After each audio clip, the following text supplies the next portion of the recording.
Hi everyone, welcome back to a new episode of Match Points with RSPA, where we discuss coaching education, leadership, and all things racket sports. I'm your host, Ramona Husaru, and today I have the pleasure to be speaking with one of the best in the industry. Speaker, performance coach, world-known author, and a good friend, Allistair McCaw. Allistair, welcome. So fun to have you here today. Thank you so much for having me, Ramona.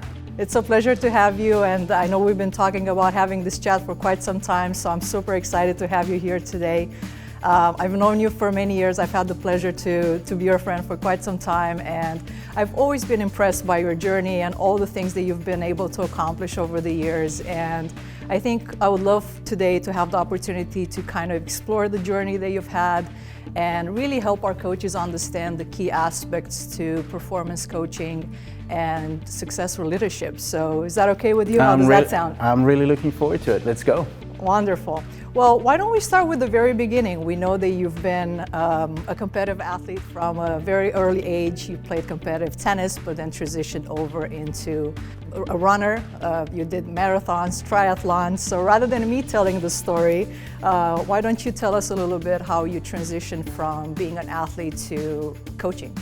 Yeah, so born into a family of 4 boys, so there was always lots of sports going on in the backyard and World Cups going on in the backyard, lots of fights, lots of tears. I was the youngest, so had to grow up very, very quickly. My mom was a great runner as well, so we talk about genetics and some things getting passed down there. So sports was always in our family from a young age. I was brought up in Johannesburg, South Africa, so the culture there in schools is playing a lot of sports. It's like Australia, where we play 5-6 sports, which was the case with me. I played cricket, rugby, tennis, track and field, soccer, you name it. So you're getting such an incredible start from a multi-sports point of view. I wanted to be a professional tennis player in the beginning. So at the age of 9, 10, I would find myself watching coaches work with players, and I'd actually steal their coaching tips when they were working with players, because we couldn't really afford the coaching at that time. So already the curiosity started back then. Got to a good level when I was around 12, 13. However, financially it was very, very difficult. We know that tennis, once you get to a certain level, becomes expensive. Coaching, traveling, the shoes, the rackets, etc., etc. And that's why I took up running, because it was actually cheaper. But in my heart, from a young age, I always wanted to be a champion. I knew that. So if it was in a different sport, so be it, and that was my desire. But tennis has always been my first love. And I remember a conversation I was having with my mother in the kitchen when I was coming to the end of my tennis career at 14. And she said, well, don't worry, son, maybe one day you'll be a great coach. And I was like, a coach? I want to be a professional athlete. I don't want to be a coach. But later on, those words proved true, is that she saw, I think, the vision, and she believed in me that one day I'd be a good coach. So my start in coaching really started in a gym. I was a personal trainer, and sports is always my first love, so I always wanted to attract more of the sports client. And I was able to work with, one of my first clients was Neville Godwin, and some of the listeners might recognize that name, who was one of the best tennis players in South Africa at the time, and beat Boris Becker at Wimbledon back in the day. And that's where it really started for me, was personal training, then moving more into sports performance. And that was the start. And the circle, it's come full circle, because Neville and I played tennis together when we were under 10s, under 12s. He was my first player I worked with in a professional era, and he was the last coach I worked with, Kevin Anderson. Is that right? So 35 years of a relationship working with Neville. It just shows you where life can take you. Amazing, amazing. And you just mentioned Kevin Anderson. I mean, you've worked with so many incredible tennis players and also amazing athletes outside of tennis. But in the tennis world, I mean, you've worked with Dinara Safina, Svetlana Kuznetsova, you've worked with Monica Puig, who's an Olympic champion. I mean, the list goes on and on. I mean, tell us a little bit about what it takes to be able to work with those types of athletes, and not just to work with them for a short period of times, but actually be consistent and have a long relationship with them? I think something that's very important to understand is I've been very, very fortunate. I've been very lucky. I've put myself in positions to work with those type of players. So, I believe you create your own opportunities. And I think the building of relationships over all those years helped me in my career. And it's a world as well where sometimes, it's pretty tricky because you're working with a professional player, so, you're just dedicated to them. It's, you're in their team. They don't necessarily like you talking to other people and so on, but there is a way that you can, you don't necessarily have to be friends with everyone, but you can be friendly. So I think that helped me in my career work with all these great players. I also think that it's important that, you understand all the aspects of knowing how to develop a player, understanding the stages of maturity and so on and so forth in a player. That helped as well. Something I always like to do before I worked with a player is try to get to know them as much as possible. Maybe that isn't from conversations, but learning about them. These days we have YouTube, they have Instagram pages and so on and so forth. So you can learn about the athlete in terms of what their interests are, who their favorite teams are, what food they like, for example. So already before I would meet a player, I would know a little bit about them. So already there was a connection, and I feel those things really helped. Absolutely, and I feel like one of the things that I've always appreciated about your work and all the things that you've done throughout the years, I feel like you've always had a holistic approach to coaching.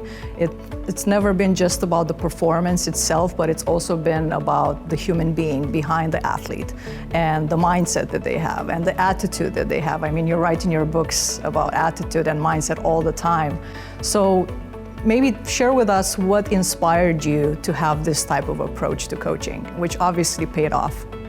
Yeah, well, I have to admit, first of all, that I'm like anybody else. I can get negative, I can feel unmotivated, and I've also to give myself a pep talk. And I believe that every single day you wake up, you have a choice to what attitude you choose, and there's going to be challenges on a daily basis that come across. It's just like playing a tennis match, or padel, or squash, or whatever, is where there's going to be moments where you're challenged, when it's not going your way. How do you respond to that? And we know that the great players out there are the ones who are able to handle the adversity, the moments better.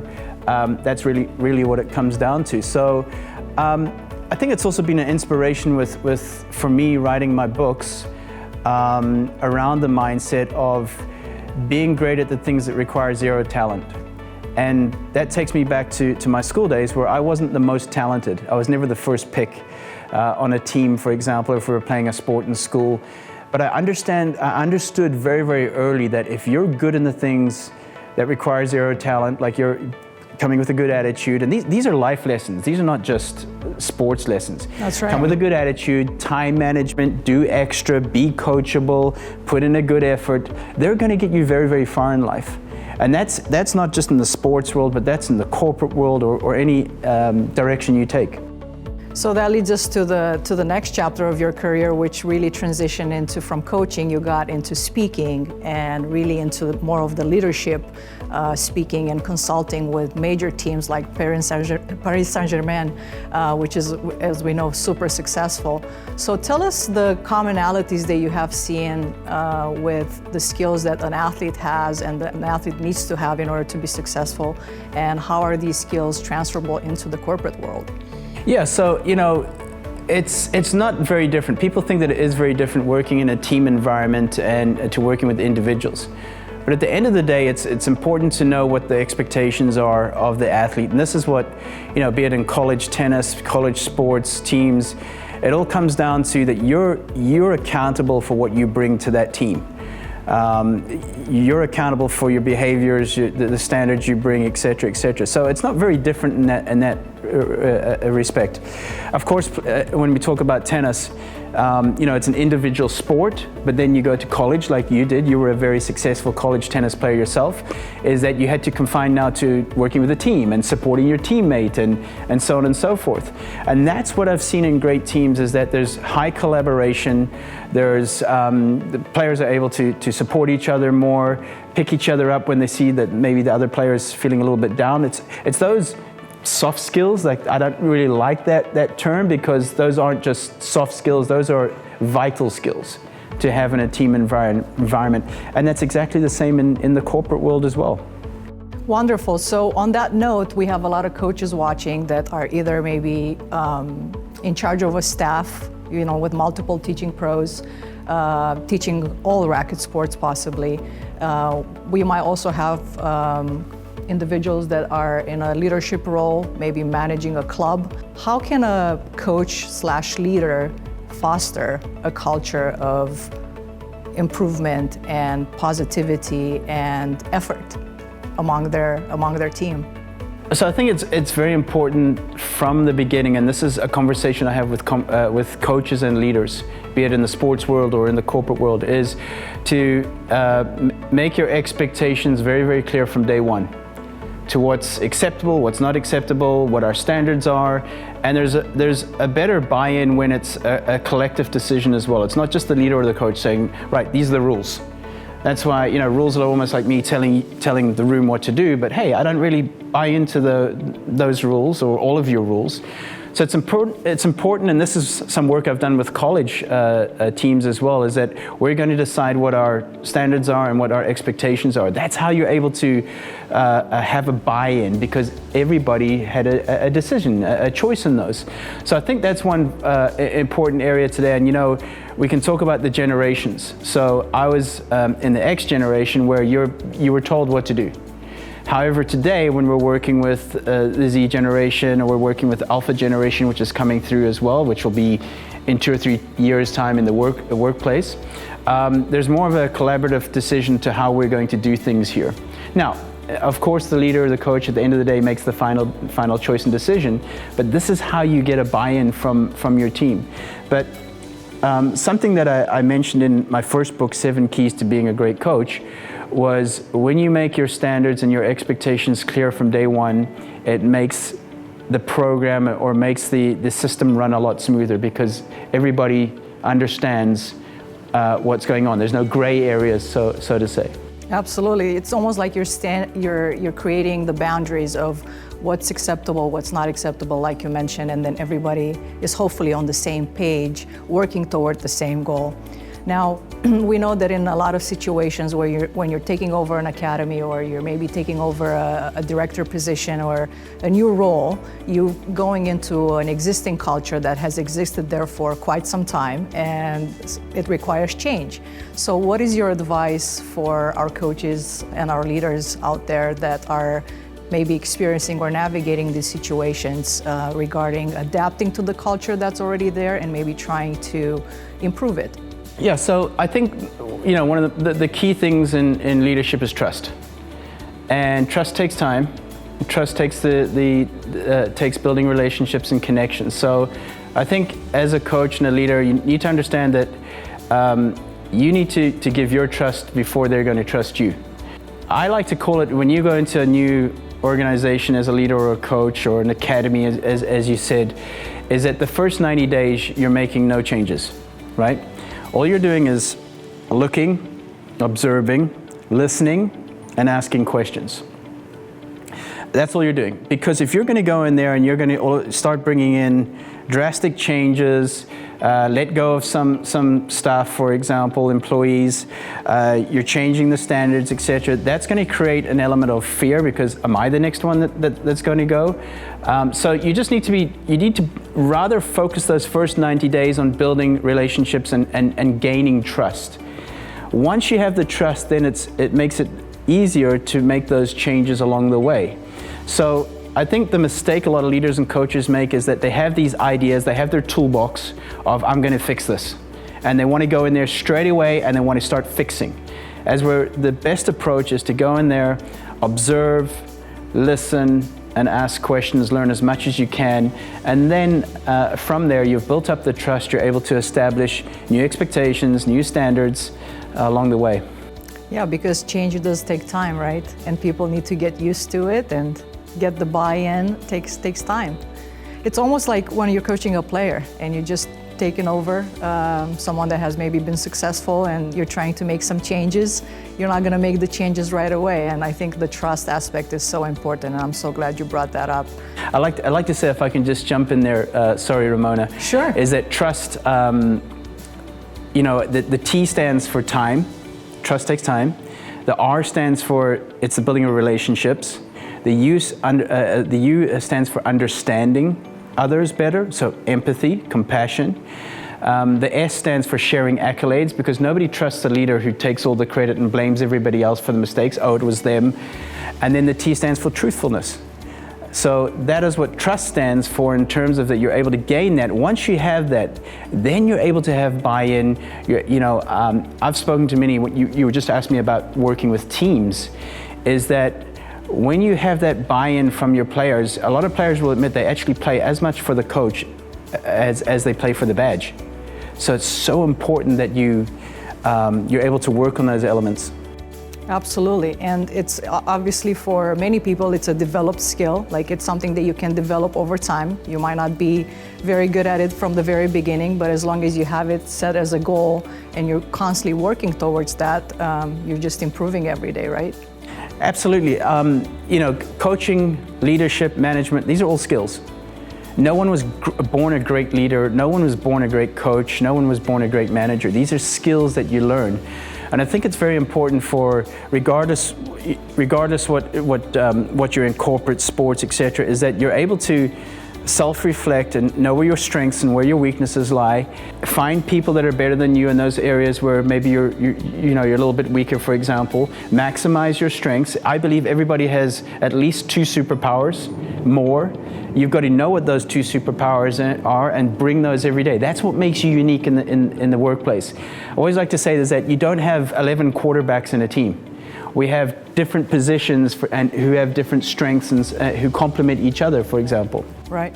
So on that note, how can a coach or a leader help their team discover those superpowers? Any tips regarding that? Conversations. And contrary to belief, so I did a survey with student athletes about 2 years ago at LSU. And there was 118 athletes that were involved in this survey, and it was about one-to-one meetings. And we had this thing is that we think like today's generation aren't as social. They fear the face-to-face conversations. But what the survey, it was a survey. What the survey brought across was that basically it was an overwhelming amount. I think it was over 85% of student athletes, so between the ages of 19 and 23, wanted to have one-on-one meetings. So as leaders, we need to understand, we need to listen to what these generations want from the workplace and from these relationships. So I encourage you to have more of those one-to-one conversations with your players, with your staff, with your employees. They don't have to be you asking questions. It's just spending the time and asking how they are and, hey, your team's doing great, and so on and so forth. It's not like trying to get information out of them, for example. Right. It's really building that relationship that you just mentioned, and identifying the strengths, building on the strengths, and continuing to improve the areas that need improvement. I think it's so important for any player or professional, for their leader to recognize those strengths and continue to build on them while they're working on those areas that need improvement. 100%. It's like, for example, if I meet a young junior athlete, it can be any sport, racket sport, one of the first questions I'll ask is, what's your favorite shot? And she or he will say forehand or backhand or whatever, and that's usually their strength, right? Is what they like, they prefer. So your strengths are the things that you love doing, or your favorite shot, for example. So it's pretty easy to discover what those are. And in the workplace as well, it's important to have those conversations of, what do you enjoy about the workplace? Oh, I love events. Oh, I love working with fellow employee, whatever it may be. And then you're able to discover where that person should be. You're going to get high performance out of your players or your employees knowing what role they love most, where they love to be. Absolutely. Kind of tapping into that passion that they have or interest that they have for a particular task and enable them to do more of that. Yep. That's absolutely, from my experience, I've seen that and experienced that, and that's absolutely true. So thank you so much for sharing that. You also brought up the aspect of working with different generations, also working with different cultures, different backgrounds. Everybody operates differently, right? As a coach and as a leader, what are some pieces of advice that you have in terms of adapting your own style to the style that the player or your staff has, and managing that dynamic? Okay, so you hit the key word there, adapt. It was a conversation I had with Coach K, Mike Krzyzewski, a few years ago. Actually, it was just before COVID. And I asked Coach K in his office one afternoon, you've had sustainable success, you've worked with, was at Duke at that time for 42 years. What's the key to being a great coach? And he said to me, Allistair, it's not just the key to being a great coach, it's the key to life as well, and it's the ability to adapt, to evolve, to stay relevant. And he was somebody that was able to do that over 42 years. So I think it's especially with the generations today, we need to understand that every generation brings something unique. Every generation has a strength. And if we look at the workplace today, we have 5 generations.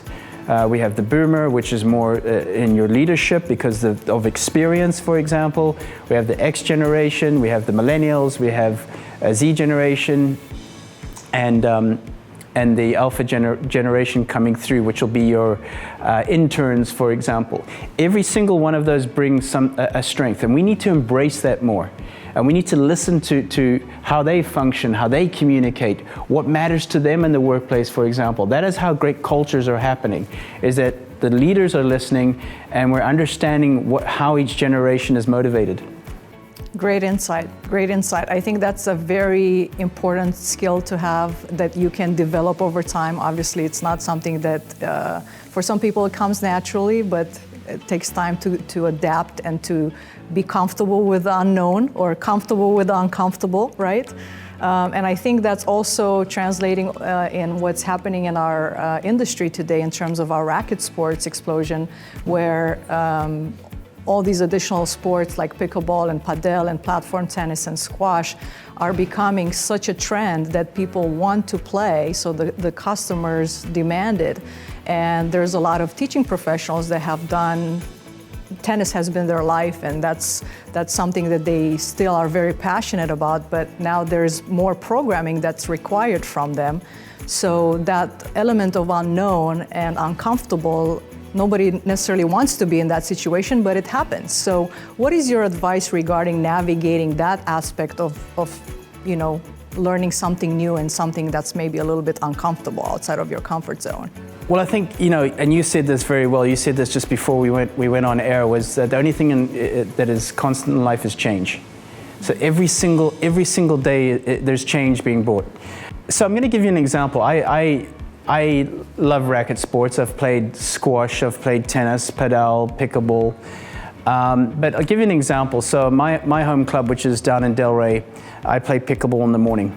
And I've had 1 or 2 conversations with coaches there who've transitioned, or not transitioned, they've been tennis coaches, but now they're also working in pickleball.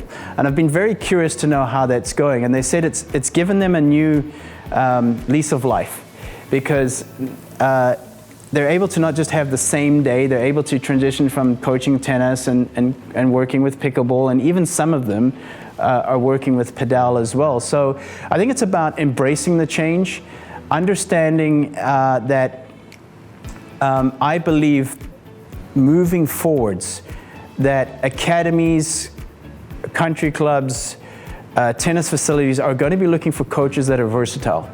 So coaches that have multiple certifications, and that could be padel, that could be pickleball, it could be tennis, it could be 2 of those 3, because you're looking for somebody that can fill in at certain times or work with another sport for that day. So I think that's where we're going in the racket sports industry, and why I obviously acknowledge the RSPA as well for embracing that, because that is the direction that we're heading.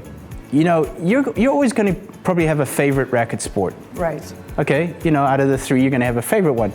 That doesn't necessarily mean the other two are like, you know, terrible or horrible or whatever.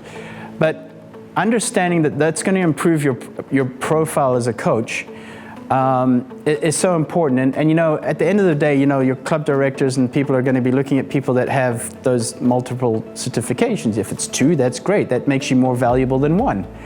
Yes, these sports are very popular, and as we mentioned, people love playing them, so they obviously want more opportunities to play.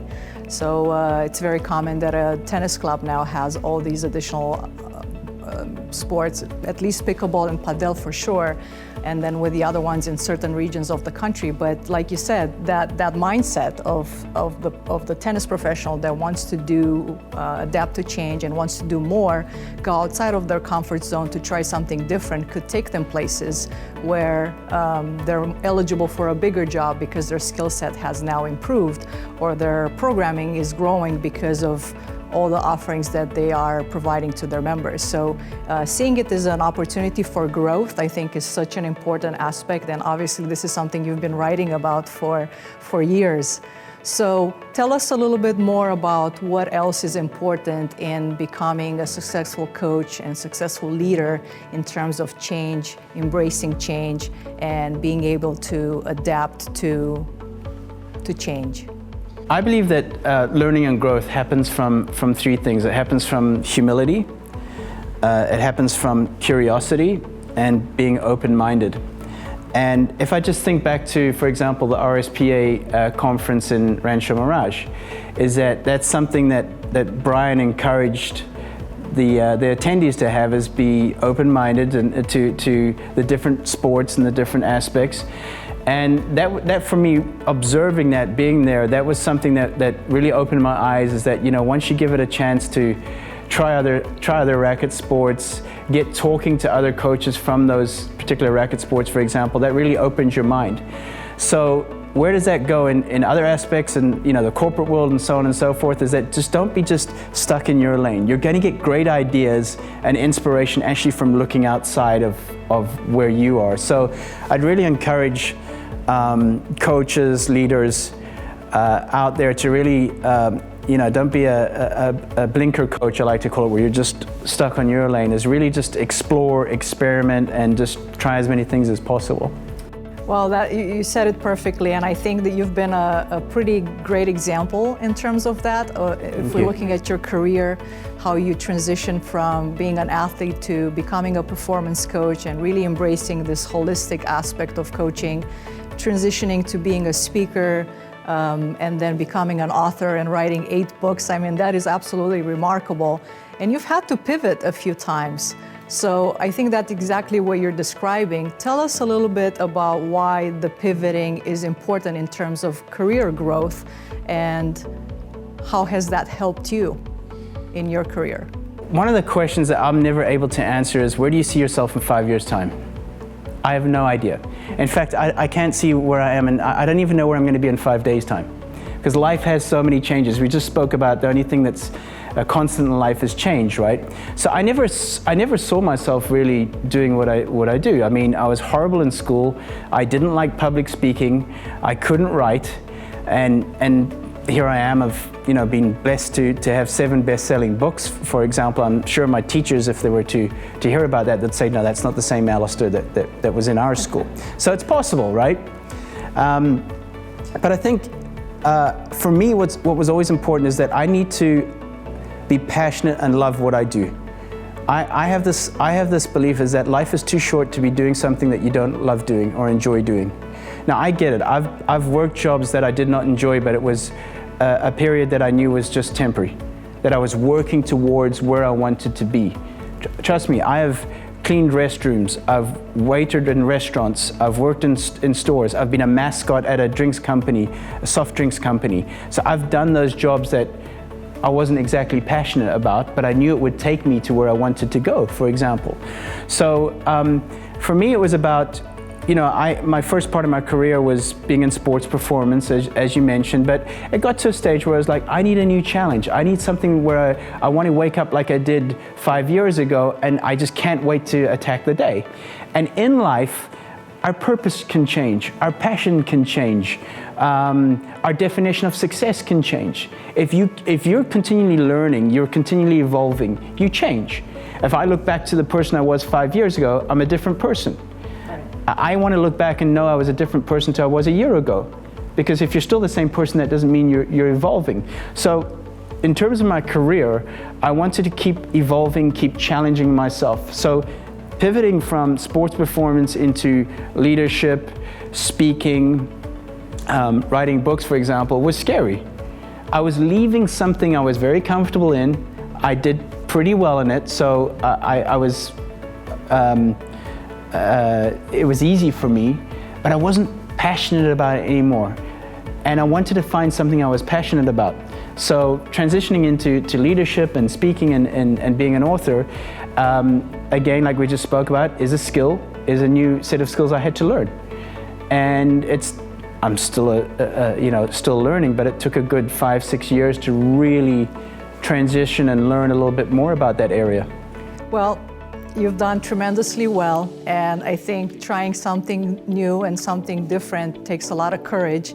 And you've obviously done it over and over, because putting yourself out there and trying something new that maybe you're not excelling at immediately takes a lot of courage and a lot of determination to keep on going.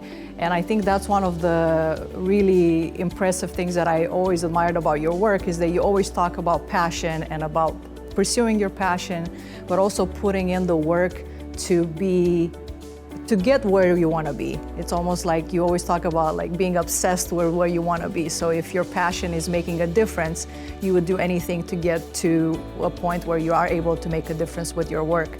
Or if your passion is to help children develop life skills through tennis or any of the racket sports, you would do anything, or you would go the extra mile to do that. So I think these are some powerful lessons that we learn through sports, and we're teaching others to do the same. But like you said, these are skills that require zero effort, right?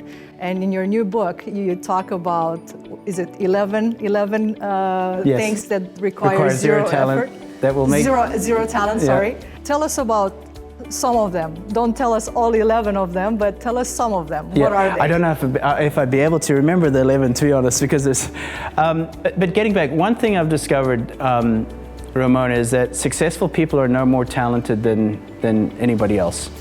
It's that they've chosen a direction, and they've gained the discipline and committed to it.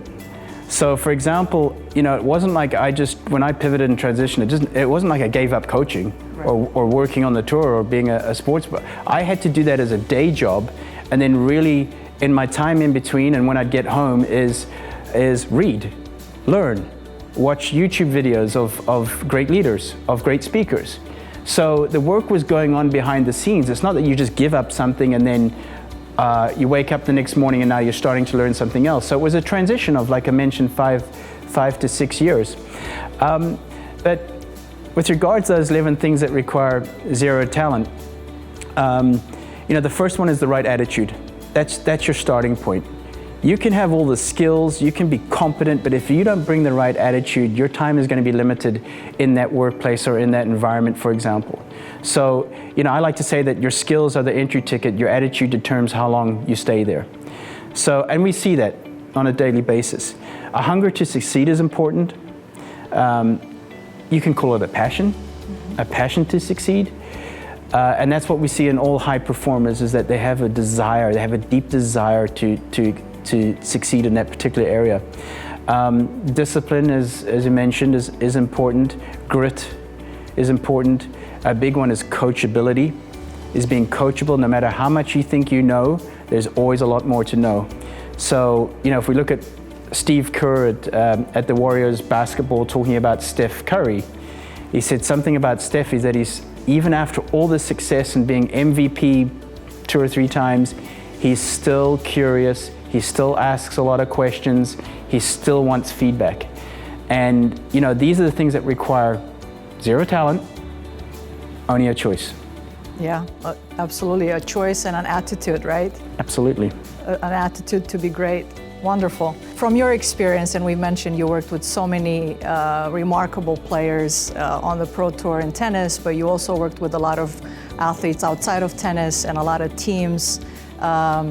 Is there a particular example that you would like to share with us where maybe you noticed someone that wasn't the most talented person that worked really hard and went outside of their way to go after what they want?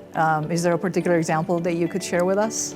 Yeah, definitely Kevin Anderson stands out for me. You know, it's funny how life works, is that Kevin's school was 15 minutes away from mine. Now, we didn't grow up in the same generation. Kevin's way younger than me. But I respectfully say that Kevin is one of the least talented athletes I ever worked with, and he knows this. But I have the most respect for him because of the amount of work and time he had to put into his craft. I was fortunate to be with him for 4 years with a fantastic team. He surrounded himself with great people. But the work ethic that he had and the curiosity, but also, and you mentioned the word courage, the courage to let go of something, to learn something new. And we know with great athletes, professional players, they're thinking at the back of their mind, hey, I've got to this level, you know, top 20 in the world. I don't know if I want to change, because what if I lose that? Yeah, I've got this far. Yeah, what if I lose what I've worked for all my life? So the big word trust comes in, right? And it took a long time for me to win Kevin's trust, because hey, before we change something, I need to know that there's a pretty good chance that it's going to work. So Kevin was willing to work hard, put the time in, dedicate himself to it, be coachable, have the courage to change, and look at the result. He went on to be top 5 in the world and two Grand Slam finals. I can take you a bet that nobody called that or expected that when he was playing college tennis. Yeah, it goes to show how much dedication and hard work and the right attitude and the right mindset can help and take you places, right? And the big thing there, you know, is consistency. Yeah, absolutely. As Kevin was consistent his whole career. Tell us about that. I think consistency is such a key aspect. Why is consistency important in progress, in making progress and being successful? So I like to say that the difference between the average, good, and the great is that the average will do it sometimes, the good will do it most of the time, but the great will do it all of the time. So we have someone with a limited skill level who is willing to be consistent and do it all of the time. Even when they don't feel like it. Even when he didn't feel like it. You know, I remember one of my first memories with Kevin was in Italy at the tournament in Rome. And I hadn't started working with Kevin, but I remember him from Bollettieri days. He sometimes trained there. And I remember Kevin had just lost his match, second round. I think it was against Berdych. And I went back to the hotel and I was looking over the balcony, and there was a guy that was hitting serves in the distance at the tennis court at the hotel. And I was like squinting my eyes to look, and I said, that's Kevin Anderson.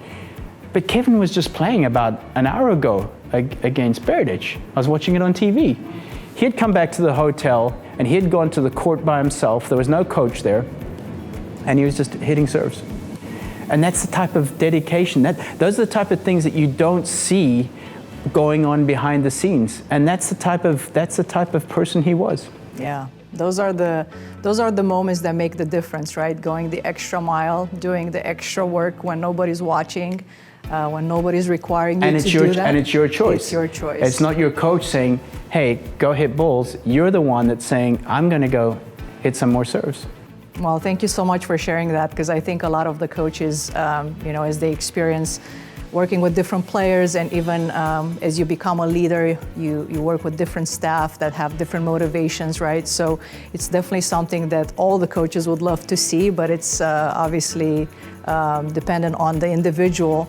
And we also know that in today's world, with all the technology and all the quick enhancements and improvements that have happened, people are used to instant gratification and for the results to come quickly, which, you know, becomes a challenge for someone who is in a coaching position or a leadership position. What advice do you have for coaches and leaders to help their staff and their players regarding this aspect regarding putting in the effort and putting in the work versus expecting immediate results? I think it's, we get back to, conversations which are important to explain to the athlete that this is your journey. This is not my journey. A coach's job is to provide the tools, to provide the knowledge, to provide the information. But at the end of the day, a coach's job is not to have to do the work. They're doing the work as being a coach, but at the end of the day, the journey is yours, the athlete. So I think it's important to explain that to them, is that, I can't give you a better forehand, I can't give you a better serve. That's on you to work on that, to do the extra work, like we were just talking about Kevin. He chose to do that. I can't remember working with Kevin having to ask him to go do more. I almost had the reverse problem of saying, that's enough. Hey, it's getting dark. We need to go back home and do recovery and so on and so forth. So it really has to come from the athlete at the end of the day. But as coaches, and I know it's very frustrating because you see the potential in the player. You believe in them. And you may be one of those coaches who likes to pass on positive quotes and so on and so forth because you're passionate about it. But at the end of the day, you can take the horse to the water, but you can't make it drink. Right. And I understand it because I've been there myself. It's frustrating because you see the potential. Right. But it has to come from the person themselves. Yeah, one thing I guess you could do is try to create that atmosphere, right? And be a role model and walk the talk and create that environment where there is an inspiration to do great things and to tap into your potential. But at the end of the day, like you said, they have to want it as well. The motivation has to come from within as well. That's what leads to long-term success, right? Yeah, like you just said there, in creating the right environment is important. That's a responsibility of a coach as well. It's also, we understand that the fundamentals in something, the best athletes are great at the fundamentals. Great at the fundamentals. The Absolutely. Boring stuff, Absolutely. the repetition, the monotony of doing over and over again. The great coaches I've seen are able to bring an element of excitement and challenge to the boring, of making challenges, for example. I remember watching Kim Clijsters at a tournament and her coach at the time, I just can't remember who her coach was at that time. It was at Stanford when the tournament was there. And there was a challenge going on and I heard laughter from the court and they were playing a game of serving and hitting the can in the places and there was joy. There was joy on that court. But here she was working on something, working on targets, and that's what fired her up was, wanting to beat her coach on hitting that target 5 times. Right. So little things like that. Yeah. Being creative, right? Thinking outside the box and really putting the athlete first to make sure that they're having a great experience and they're able to overcome that monotony when maybe the burnout is just around the corner. Yeah. Helping them navigate that, right? Sorry, but I need to add this in, is talking about joy and environment. I remember listening to Steve Kerr talking about culture. And he said one of our 4 values is joy. And he said it's my responsibility, if joy is going to be one of our values, there better be joy in the building. So you need to live out that value, right? So one of those was joy, which is a very interesting value because we sometimes go to honesty, integrity, those ones which are important, respect, but joy was one of his.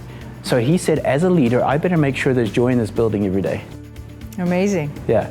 And being able to instill that is a pretty big responsibility. Yeah. But if you can make it happen, it's very rewarding. Yeah, which I think he's been very successful at. Absolutely. Yeah. Wonderful.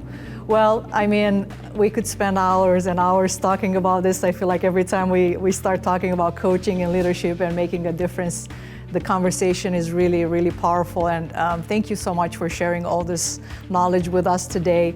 I feel like we've talked a lot about the things that transfer from coaching into leadership are very similar, even though they're different settings, right? Every episode, we try to wrap it up with 3 main takeaways. What are 3 main takeaways that you would like to send our coaches home today?